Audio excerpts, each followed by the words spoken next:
అందరికీ నమస్కారం అండి. నా పేరు జి ప్రసాద్. నాది వెస్ట్ గోదావరి జిల్లా. నేను ఒక నిరుద్యోగిని. 2014 నుంచి డిఎస్సికి ప్రిపేర్ అవుతున్నాను.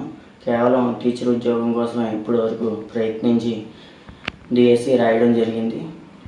డిఎస్సి రాయడం అంటే 18వ తారీఖు జూన్ 18వ తారీఖు గొడ్లవల్లేరు ఇంజనీరింగ్ కాలేజీలో నేను డిఎస్సి ఎగ్జామ్ ఆఫ్టర్నూన్ షిఫ్ట్లో డిఎస్సి ఎగ్జామ్ రాయడం జరిగింది. నేను 160 బిట్లకి ఆన్సర్ చేయడం జరిగింది. అక్కడ ఆన్సర్ చేసినప్పుడు సేవ్ అండ్ నెక్స్ట్ కొట్టినప్పుడు గ్రీన్ మార్క్ అనేది వచ్చింది. కానీ ఆంధ్రప్రదేశ్ గవర్నమెంట్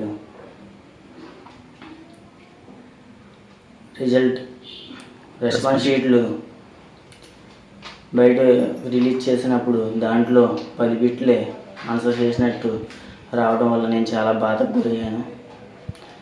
మిగిలిన 150 బిట్లు డాట్లు రావడం జరిగింది. ఏమీ ఆన్సర్ చేయనట్టు రావడం వల్ల నాకు చాలా బాధగా ఉండడం వల్ల ఈ వీడియో చేయవలసి వస్తుంది.